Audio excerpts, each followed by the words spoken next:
This is another video response to Drinking Games with Josh and Generation Pixel, who were linked down below, and this is my worst games according to Metacritic. Because my best games are boring and basically the same as everyone else's. The first game I'll be covering, which is actually the least bad of the 10, is Homefront the Revolution. This is a sequel to a game that I actually really enjoyed, and it was pretty much touted that it was going to be pretty good, or at least it seemed to me like it was going to be pretty good. However, when the reviews came out, I kind of held off. I ended up getting the Steelbook and everything, as you can see here, and I actually did play through quite a bit of it, and I did enjoy it, although it did get to be a little bit tedious and repetitive. So according to the back of the box, this is Philadelphia 2029, America is on its knees, wage guerrilla warfare in an open world, blah blah blah. According to Metacritic, this is a 49, which is actually almost 50%, so I guess it's almost decent. The user score is actually a little bit lower. So yeah, ultimately I think most people did find it to be kind of repetitive and boring. Next game is Rock of the Dead, which is basically a Guitar Hero clone in which you fight zombies and things like that. Has Rob Zombie, Neil Patrick Harris, and Felicia Day. Felicia Day, I believe, is a gamer. Neil Patrick Harris has been in Saints Row and stuff, and Rob Zombie, I guess, is just appropriate for a guitar game. So this one actually seemed like it was pretty good, so for some reason I never played it though, but I may have to try it out now. As you can mention, as it says, rock out with your guitar out. So use your guitars and drums to annihilate aliens and stuff like that. So ultimately Metacritic gave it a 48. The user score is 4.8, so almost the same there. This one is Samurai Showdown Sen, which is a 3D Samurai Showdown for the Xbox 360. Features online play, combos, obviously 3D graphics, stuff like that. So I think it was basically their intention to move Samurai Showdown into a more modern style play. And so fight with style, finish with brutality. So I guess I was going to say it's brutal, but the original Samurai Showdown was kind of brutal too, so I guess it's fairly the same. 24 different characters, 3D environments, devastating combo attacks, grisly finishing moves. 46 on Metacritic and a 5.2 user score. So again, the Metacritic score is going down, but the user score is actually a little bit better for this one. Next one is Risen 3 Titan Lords. This is another one of those ones that I had played previous games before. Piranha Bytes, not, they're not Bethesda or BioWare, but they make some pretty decent games. I played the first game, and the only complaint I really had about it is it kind of took a long time before you really could get new weapons or really armor. But this game, it seems like the reviews kind of went downhill. Again, I never played this one. I played a little bit on the second one. Obviously, I played most of the way through the first one. But yeah, it didn't do too well overall. Apparently, it wasn't as well liked as the first two. Again, this is another one that I need to play through. Metascore 44 and user score 4.7, so it is a little bit lower than what the previous ones were. And the next game is Venetica. This one I don't know a whole lot about. It's even from Romback's games, who I'm not familiar with. But this is basically just at a point when I was on a quest to kind of get every RPG for the Xbox 360. So I actually picked this one up for fairly cheap. And it was an RPG. So again, I never played this one. Has Atari listed there, so that's probably not a good sign overall. Atari of late isn't great. But overall, it's an RPG on the Xbox 360,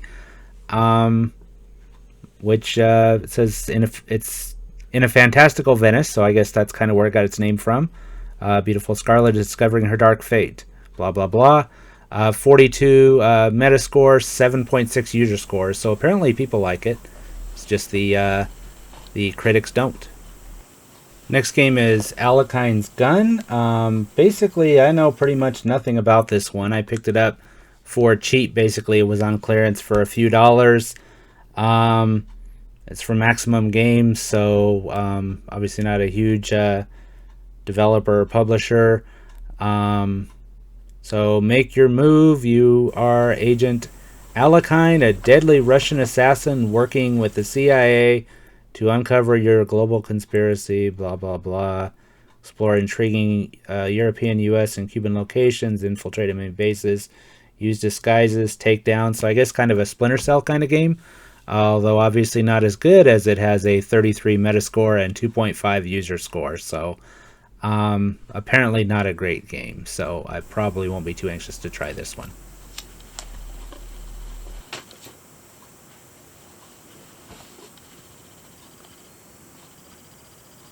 Now we're getting into the infamously bad games, not just the ones that were kind of decent but received unfavorable opinions.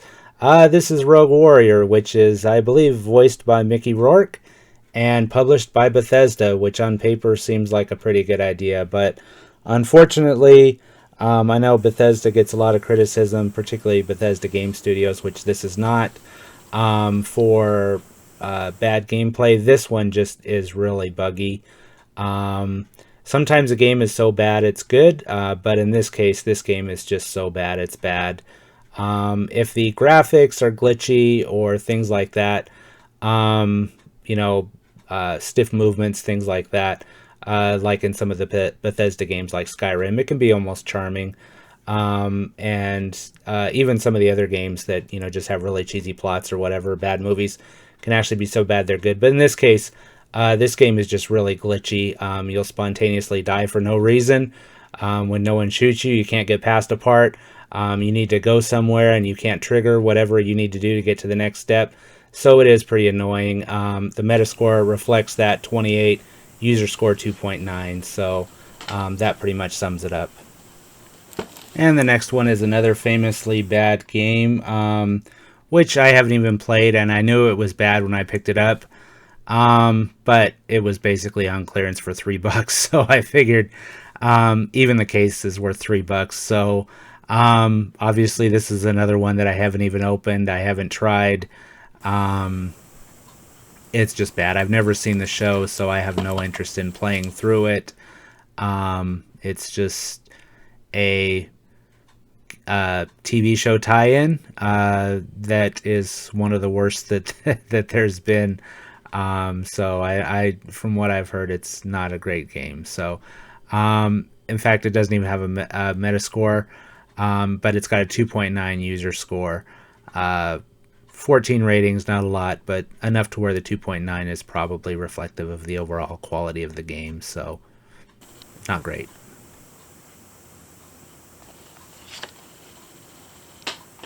And we're going to finish up with a couple of Wii shovelware games. Ninja Breadman, I knew nothing about this, but I knew it wasn't Duck Dynasty, so so that's a good thing. Sometimes if you haven't heard of a game, that means it might be better than some of the ones you have heard of. So I knew very little about it, so it looked kind of funny on the cover, so I picked it up. I think it was like $3 or something used. So apparently Candyland is under attack. Hordes of snapping cupcakes, angry, blah, blah, blah. Yeah, it's kind of a cheesy shovelware Wii game that got a 20 Metascore, so it actually has a Metascore. It actually had reviews, 6 critic reviews, and a 1.5 user score, which is actually lower. So they may have been actually making it sound better than it was in the reviews. So that's not something I'm anxious to play. And the final one is AMF Bowling World Lanes. So this one I actually had, I enjoyed Wii Bowling, as I think almost everyone did. So I figured, hey, a licensed bowling game, that sounds great. So I picked this one up. I think I picked it up the same time as Ninja Breadman, back when I was just collecting a few games for the Wii. It looks like it has some mini games and stuff, which sounds good anyways. I mean, in addition to bowling, you also have, it looks like, soccer and a few other things. This is another one where there's no Metascore because I don't think any magazines or publications actually wanted to play through the game to review it. For the people who actually did play it, which again I'm not one of, out of 10 ratings it has a 1.1 user score, making it the worst game I own. So that will do it for this video. Like, share, and subscribe. Thank you for watching.